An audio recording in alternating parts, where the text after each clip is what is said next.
আসসালামু আলাইকুম। অস্ট্রেলিয়ার মাটিতে ডারউইন এবং ম্যাকাই এই দুইটা ভেন্যুতে বাংলাদেশ টেস্ট সিরিজটা খেলতে যাচ্ছে এবং ক্যাপ্টেন নাজমুল শান্তকে জিজ্ঞেস করেছিলেন প্রেস কনফারেন্সে সাংবাদিকরা যে এই দুইটা ভেন্যুর কন্ডিশন সম্পর্কে কতটুকু ডেটা বা কতটুকু পড়াশোনা তাদের কাছে আছে।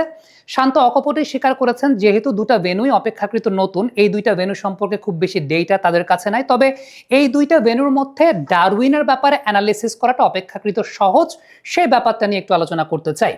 ডারউইন মূলত অস্ট্রেলিয়ার নর্দার্ন ট্রপিক্যাল অঞ্চলে অবস্থিত এবং বছরের এই সময়টাতে ড্রাই ওয়েদার থাকে, খুব আরামদায়ক একটা ওয়েদার থাকে, কন্ডিশনটা একটু ড্রাই থাকে এবং সাম্প্রতিক সময়ে এই ওয়েদারে এই কন্ডিশনে বছরের এই সময়টাতে শ্রীলঙ্কা এ এবং অস্ট্রেলিয়া এর মধ্যকার একটা 4 দিনের ম্যাচ হয়েছিল এবং সেই 4 দিনের ম্যাচের প্রেক্ষাপট বিবেচনা করেই আসলে ডারউইনের কন্ডিশনটা নিয়ে একটু আলোচনা করতে চাই।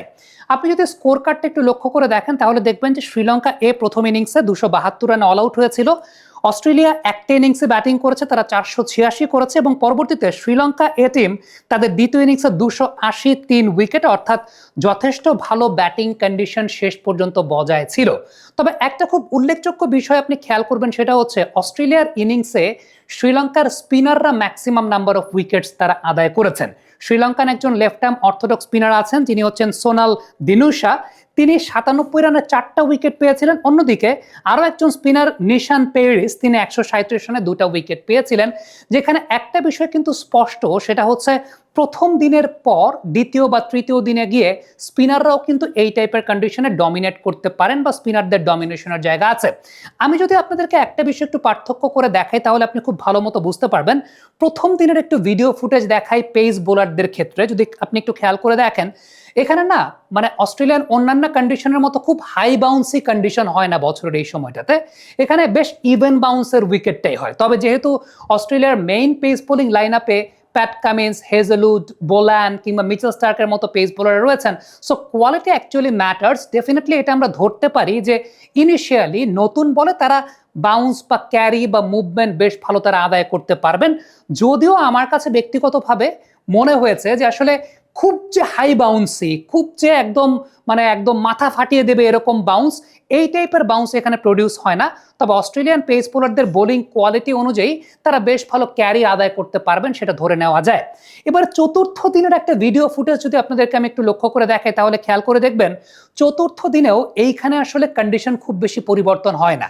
চতুর্থ দিনেও মোটামুটি similar kind of bounce, similar kind of carry pace বোলাররা আদায় করতে পারেন এবং যেহেতু কন্ডিশনটা একটু ড্রাই থাকে, দ্বিতীয় বা তৃতীয় দিনে গিয়ে স্পিনারদের জন্য কিন্তু অনেক কিছু থাকে।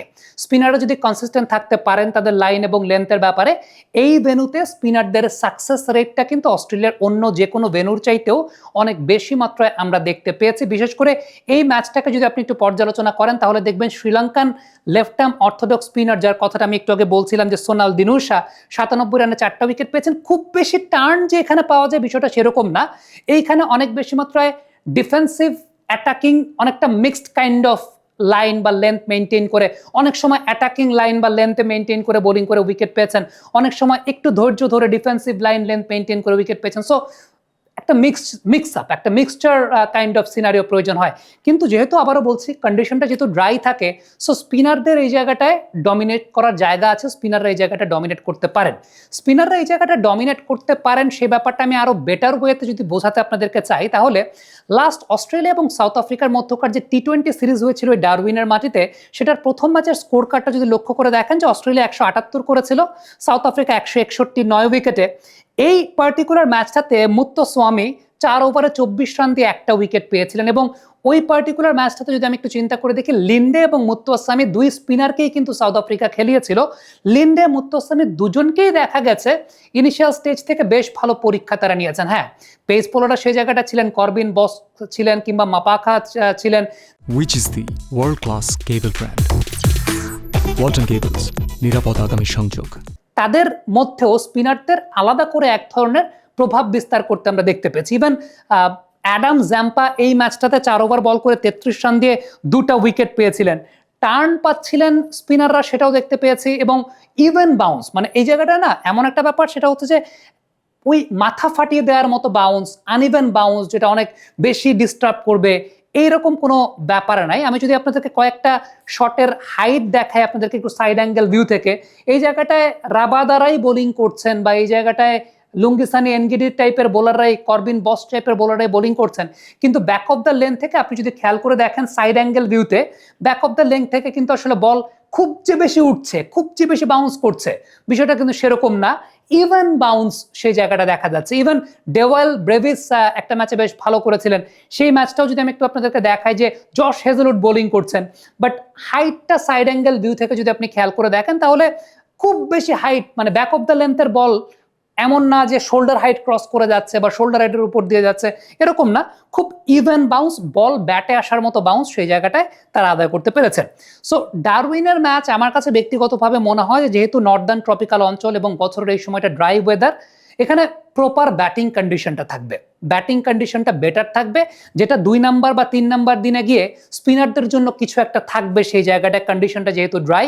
তবে it depends on the quality of the Bangladeshi batters, যে আসলে অস্ট্রেলিয়ান ওই কোয়ালিটির বোলারদেরকে তারা কিভাবে ফেস করবেন। এখন আপনি যদি বলেন যে টিমে হেজলউড আছেন, বোল্যান্ডের মতো বোলার আছেন, কামিন্সের মতো বোলার আছেন, তারা তো নর্মাল সারফেসেই একটু ক্যারি আদায় করতে পারেন। সো যেখানে আসলে একটু ইভেন কাইন্ড অফ সারফেস, কিছুটা মুভমেন্ট তো থাকবে, কিছুটা ক্যারি তো থাকবে, সেটা আপনাকে মেনে নিতেই হবে। কিন্তু ওই যে অস্ট্রেলিয়ার অন্যান্য ভেন্যুর মতো যেখানে আসলে একদম মাথা ফাটানো বাউন্সার, মাথা ফাটানো হাইট, মাথা ফাটানো ক্যারি, সেরকম থাকবে না। বাট অস্ট্রেলিয়ান এই পেস বোলাররা তো অবশ্যই বাংলাদেশের ব্যাটসম্যানদেরকে একটা টাফ টাইম দেবে। তবে তার চাইতেও টাফ টাইম আমার কাছে মনে হয় বাংলাদেশের সেকেন্ড ইনিংসে বাংলাদেশ পাবে নেথান লায়নের কাছ থেকে, কারণ এই কন্ডিশনে উইকেট দ্বিতীয় বা তৃতীয় দিনে গিয়ে স্পিনারদের জন্য অনেকটা ফেভারেবল আচরণ করতে থাকে। সো বিষয়টা এরকম না যে এই ভেন্যুর ব্যাপারে খুব বেশি ডেটা নাই, ডেটা আছে, এবং সেই ডেটা অনুযায়ী আমার কাছে ব্যক্তিগতভাবে মনে হয় যে আপনি বেটার ব্যাটিং কন্ডিশন এখানে আসলে প্রত্যাশা করতে পারেন।